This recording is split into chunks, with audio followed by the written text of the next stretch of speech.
Disclaimer. The information in this video comes from Greenwood Cemetery's official history, Greenwood's self-guided tour booklet, historical cemetery records, public memorial pages, museum history pages, local reporting, historical preservation records, and publicly available sources. This video is meant for education, preservation, and historical discussion. Not all truths are comfortable, but silence has never saved anyone. Hey there, how are you doing? My name is Angel, and I like all things that are mysterious, right? Do you know what's mysterious today? Greenwood Cemetery in Rockford, Illinois. At first, Greenwood might look like just any other cemetery. A quiet place with old stones, family plots, veterans markers, and names most people drive past without thinking twice. But once you start reading those names, Greenwood becomes something else. It becomes a map.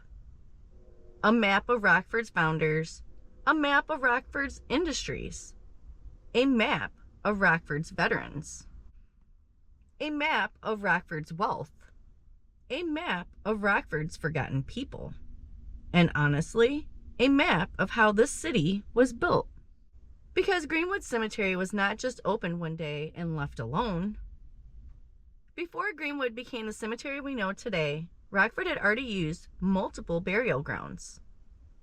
Then the railroad came. The land became valuable. The city wanted progress.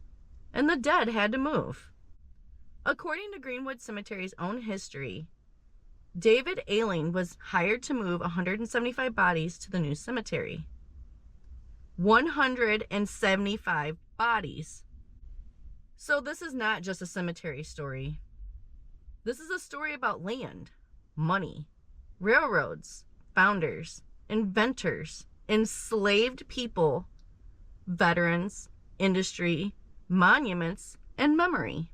It is also a story about a corner of Rockford that still holds mystery today, Main and Auburn. The corner where Greenwood sits. The corner connected to Veterans Memorial Circle. The corner where a Civil War soldier statue once stood. Greenwood Cemetery is not just where Rockford buried people.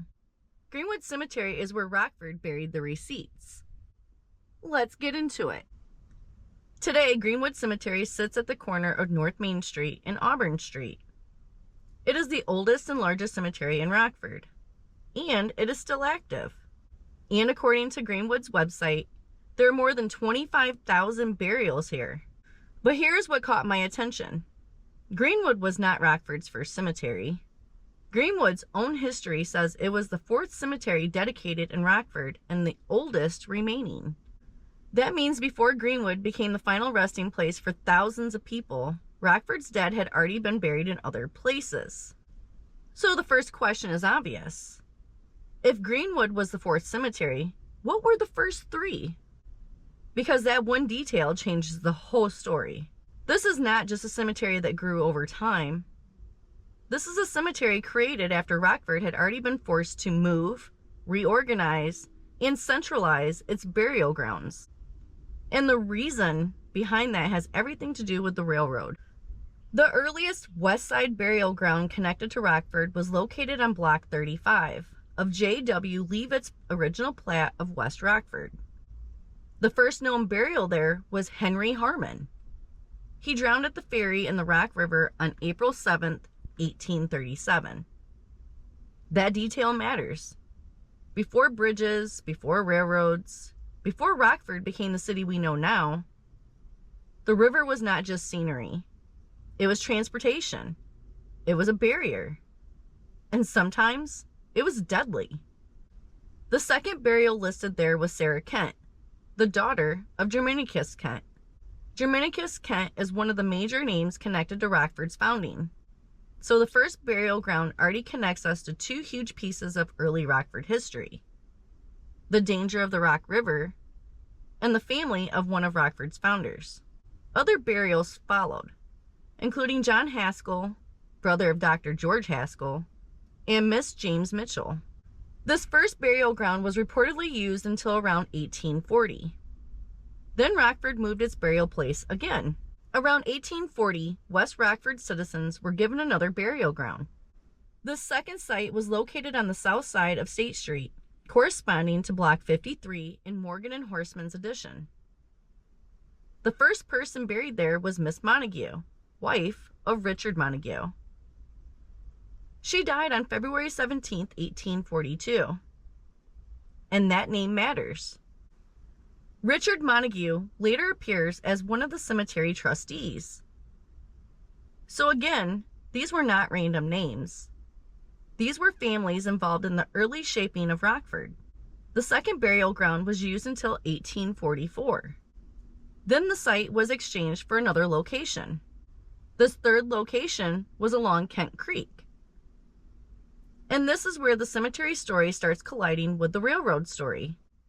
In 1844, the State Street burial ground was exchanged for a site on the north bank of Kent Creek. Greenwood's history says this site was located on land now occupied by Tinker Swiss Cottage Museums, Railroad Garden, and the railroad yards.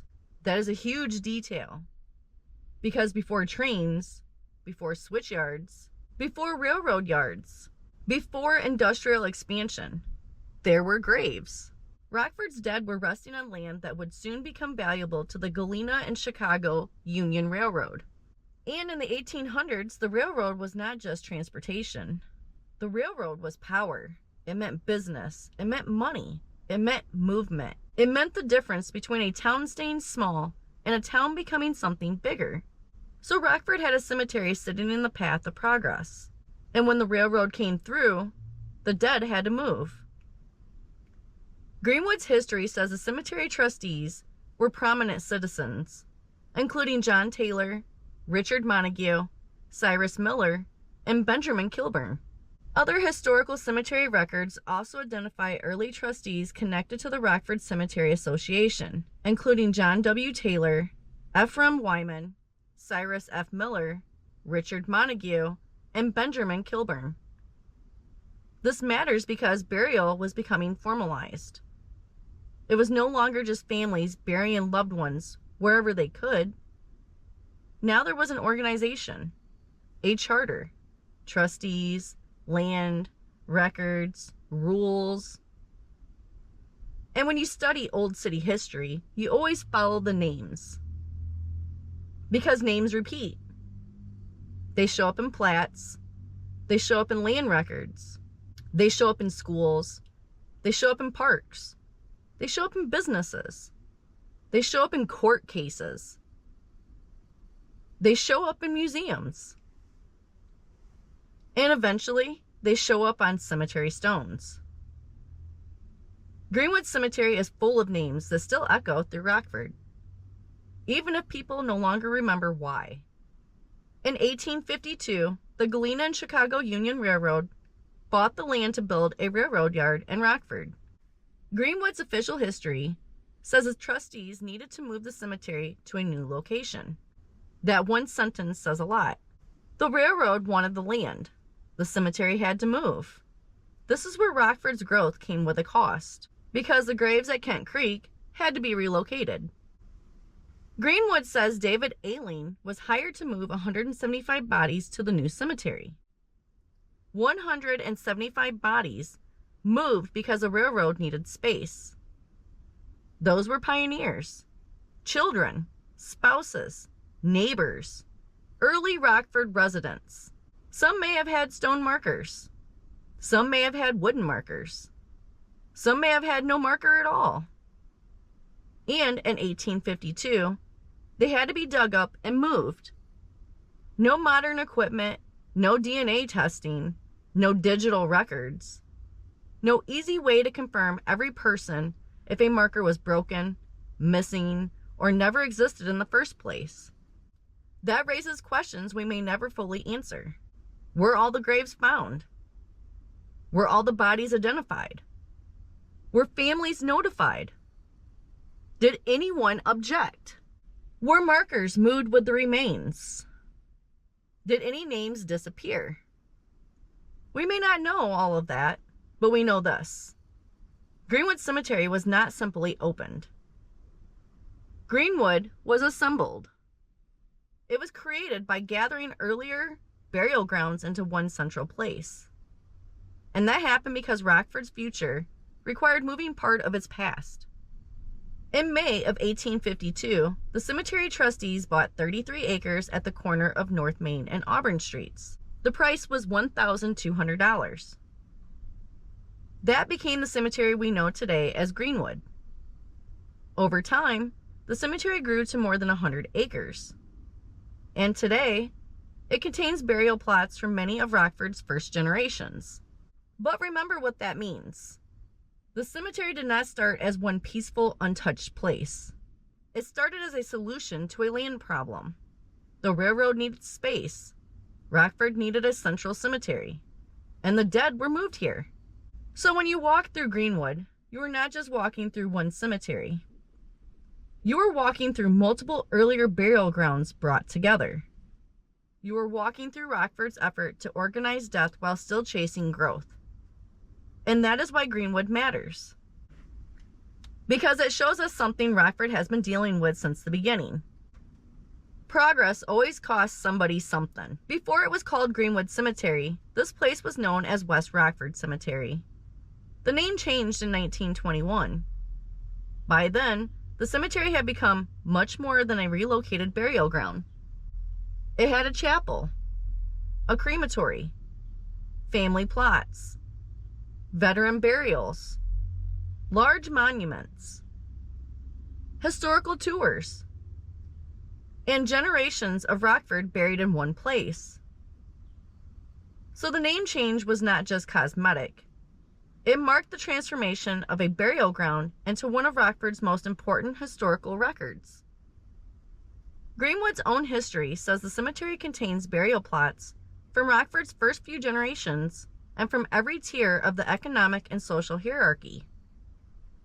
That sentence is powerful because Greenwood does not only hold the wealthy, it does not only hold the founders, it does not only hold the famous names, it also holds the people history nearly erased. From Lewis Lemon, Rockford's only documented enslaved man, to Thomas D. Robertson, one of the early pioneers and wealthy entrepreneurs of the community. Greenwood shows the full range of early Rockford. The founders, the wealthy, the enslaved, the workers, the veterans, the industrialists, the educators, the inventors, the families, the forgotten. That is why cemeteries are important. They do not just tell us who died. They tell us who was remembered, who got a large monument, who got a simple marker, who got a family plot, who got a street, school, park, or building named after them, and who had to be rediscovered later because the city forgot to honor them properly. Greenwood is not just a cemetery, it is a map of memory, and memory is never neutral. And on that note, if you liked this video, go ahead and give me a thumbs up. If you would like to see more videos like this, go ahead and subscribe. And as always, I appreciate you so much for watching this video. I hope you have a good day, and I'll see you in the next one.